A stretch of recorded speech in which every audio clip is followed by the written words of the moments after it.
থাক দাদা, আমার মাছ লাগবে না, আমাকে 500 দেয়া। কিনে তুই না সব খরিদ্দারি তো তোর কাছে, সব মাছ তোর বিক্রি হয়ে গেল, আমার মাছ আজও বিক্রি হলো না, প্রত্যেক দিনই লস খাচ্ছি। ভয় পেও না চাচা, আমি আছি তো। তুমি না থাকলে হয়তো আজ আমি বেঁচেই থাকতাম না। তোমার ঋণ আমি কোনোদিন শোধ করতে পারবো না গো।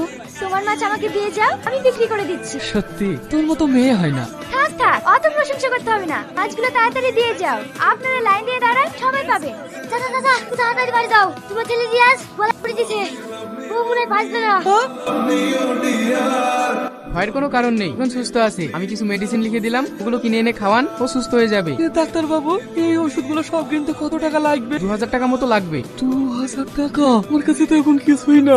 তুমি কোনো চিন্তা করো না চাচা, আমি দেবো। আচ্ছা ভাই, এই মেয়েটা সবারই বিপদে আপদে ঝাঁপিয়ে পড়ে, ওর ফ্যামিলির লোকে কেউ কিছু বলে না? না ভাই, নিজের আপনজন বলতে কেউ নেই। ও ছোট থেকেই অনাথ। ওর মা বাবা একটা গাড়ি অ্যাক্সিডেন্টে মারা যায়। তাহলে ও এত ইনকাম করে কি করে? ও যা ইনকাম করে তা গ্রামে যত দরিদ্র মানুষ আছে সবার মাঝে ভাগ করে দেয়, নিজের কাছে একটুও রাখে না। সত্যি একটা মেয়ে যে এমন হতে পারে ভাবা যায় না। বল না বাপ, তুই কেন গলায় দড়ি দিয়েছিলি? আমি বলছি ও কেন গলা দৌড় দিয়েছিল, ও তুহিনাকে ভালোবাসে।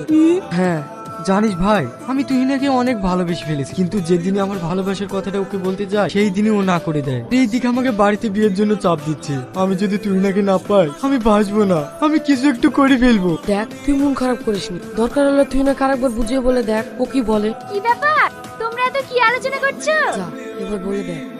তুহিনা, আমি তোকে একটা শেষবারের মতো কথা বলতে চাই। কি কথা?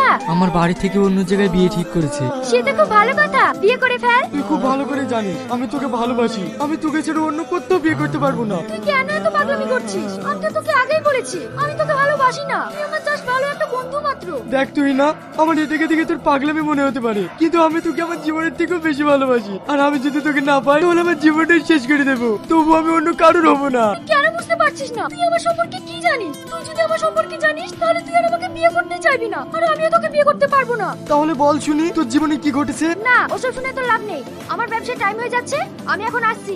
তুই না, আমি তোকে সত্যি ভালোবাসি। তুই আমার জন্য নিজেকে শেষ করে দিচ্ছিলি? হ্যাঁ। তুই কি জানিস আমার এর আগে বিয়ে হয়েছিল? হ্যাঁ, তুই যেটা আমাকে নিয়ে ভাবছিস আসলে সেটা না।